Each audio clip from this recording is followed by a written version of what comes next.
To be honest, I don't think Højbjerg is going to go from now until the end of the window. I think that will be delayed until the summer. The only person I can see potentially going from now until the end of this window is Bryan Gil. Apart from him, I think we're going to be as we were after signing Dragusin. In terms of Nusa, he's probably the only one I can see coming in, but albeit he's going to be loaned back until the end of the season anyway. So I think what you're looking at right now is the squad that we're going to be going from now until the end of the season, barring Bryan Gil potentially going out.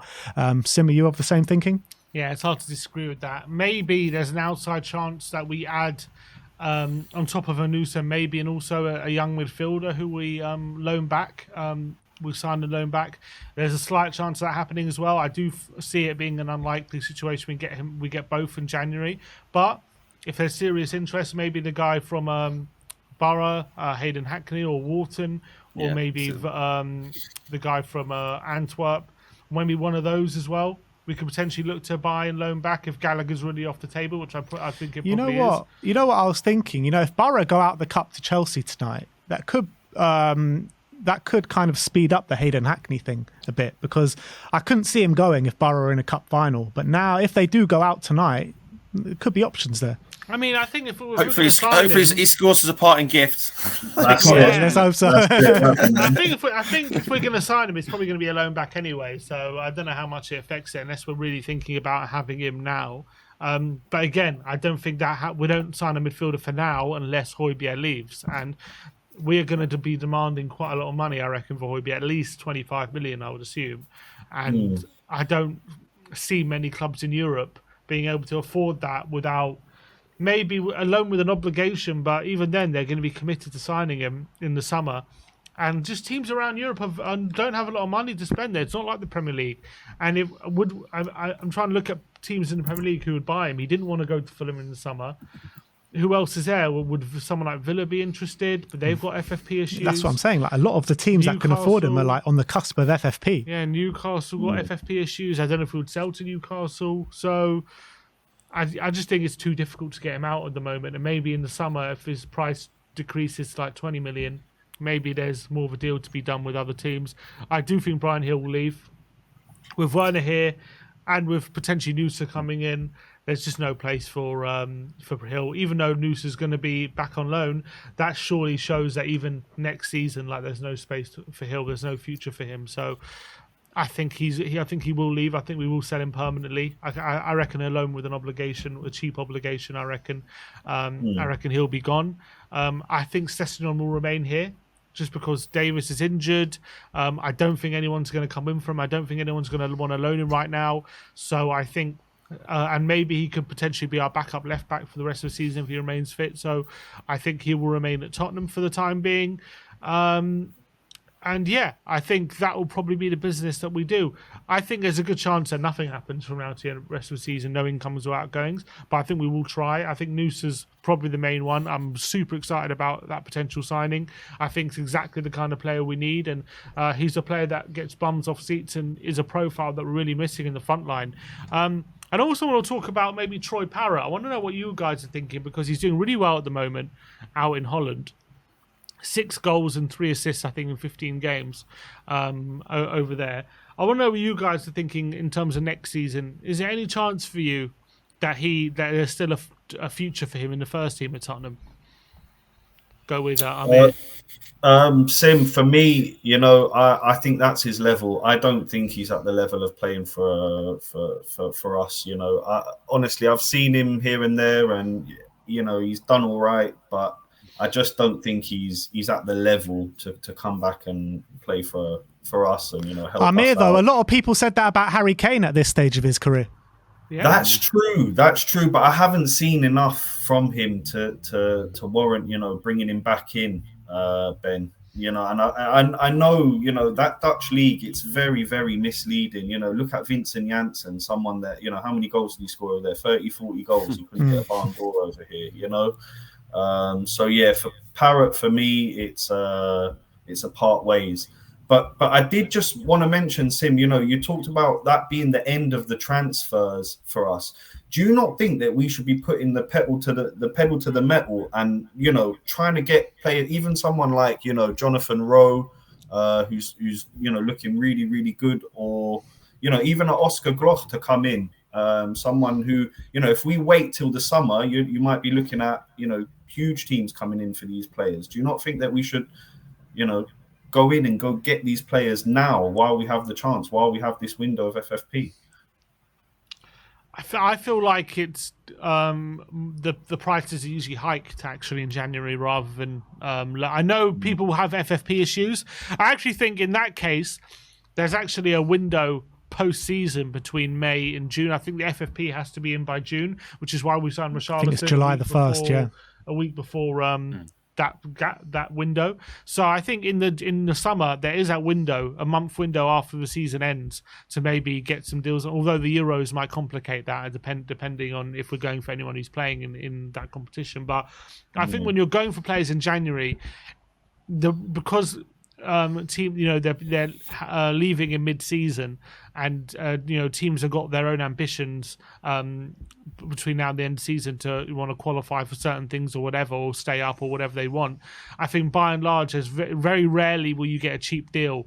I mean, Werner, we got a cheap deal because he's out of favour and all these things. But if you're going for a player who's starting for their team week in, week out, and they're a big player for their team, you're always going to have to pay more in January than you will in the summer. They're always going to hike the price up because they don't want to lose him mid-season. And also they have to replace him and all these different things with a week to go. So I always think it's better to, if you're wanting to sign a player, it's always better to go in the summer. I don't think we're going to be taking advantage of any FFP in January. I think that if that's going to happen, that'll be between May and June when the deadline approaches. I hear that, Sim. I wonder that, if these players like Rowe or an Oscar Gloch has an amazing, back end to the season, like maybe their price could go up, they're being so young, their price could jump 10, 15. That's also a risk. Yeah, you're right. That's also very true. Maybe if you sign him now with the loan back.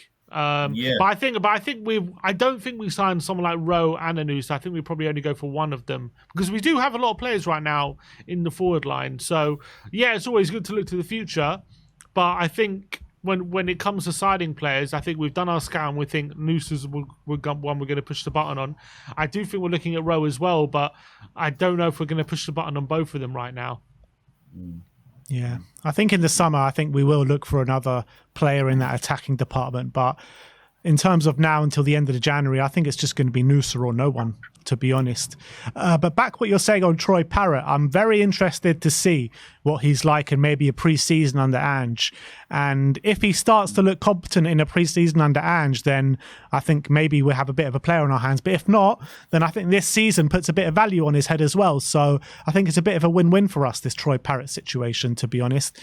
But what do you reckon, Tim? Do you want to see Tim? Do you want to see Troy back involved? I kind of agree with Amir. I don't. My gut tells me he's not at the level, and I think the level we're now looking to operate is going to be even higher, especially with the way we play. I think there's a few issues with not discipline, but he wasn't. When you said about Harry Kane made it happen, I just don't see him in the same mold as Harry Kane, but I'm judging him on years past, so I'm guessing he would have probably grown up by now. And I don't know. I think, to be fair, get him back and give him a pre-season and see what happens. If he does sort of stay with the club and goes out on another loan, I'd like to see him in a championship again, in a good championship team or in a lower sort of Prem team, because it's different. It's just a different kettle of fish, isn't it? The Dutch league to even to the championship. So to cut the mustard at this level is ridiculously hard. Obviously, Richie's now coming to form.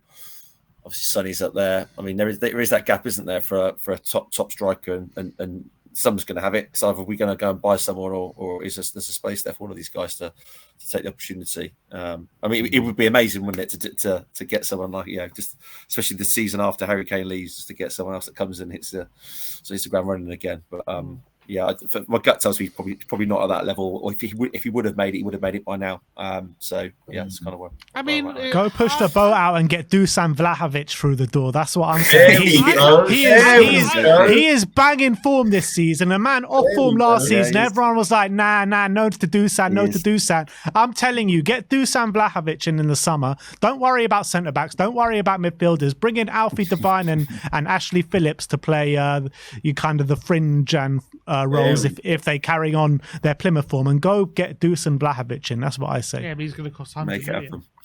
We'll get it done. We're like got 400 million sitting there, not sitting there, but 400 million FFP. Like, why can't we push the boat out and spend 100 million on a player? I mean, we probably could, but is Vlahovic the one we're going to do it on? I don't know. Maybe in terms of what you were saying about Troy, though, I disagree about if he would have made it. If he hasn't made it by now, he's not going to make it. I don't agree with that point. He's still 21. I know we live in an age where we've got star young players playing at top clubs like Bellingham and Saka, and it makes us think like if you're not at that level at 21, then you're never going to be. But I think most players, especially strikers in those positions, that you can be until 23, 24 before they really hit their peak. And I think Troy, people forget the hype there was around Troy at youth level. He was like one of the top youth players. I remember he used to bang in goals for fun at that in the UEFA Youth League and the Champions League when we used to play there. He used to score like 3-4 goals a game. I know he's had a few bad loans, but I'm not saying definitely bring him in next season to the first team, but I definitely think we should give him a pre-season, 100%. Just take a look at him because you save you a lot of money. To your point, mate. So again, this is how much trust I've got in Ange now. Like, you look at who he's worked under, Conte, that just did not care about youth at all. And I think you can't. You're probably right. You can't judge him until Ange's got hold of him, and then if Ange doesn't like him, it's kind of like, it just won't work, will it? But I think you got to give him a chance under someone like that will put the trust in the youth and give him a chance, because he's done it with Udogie. I know those guys are sort of more experienced and come back off, being loaned back out to their clubs and come back again.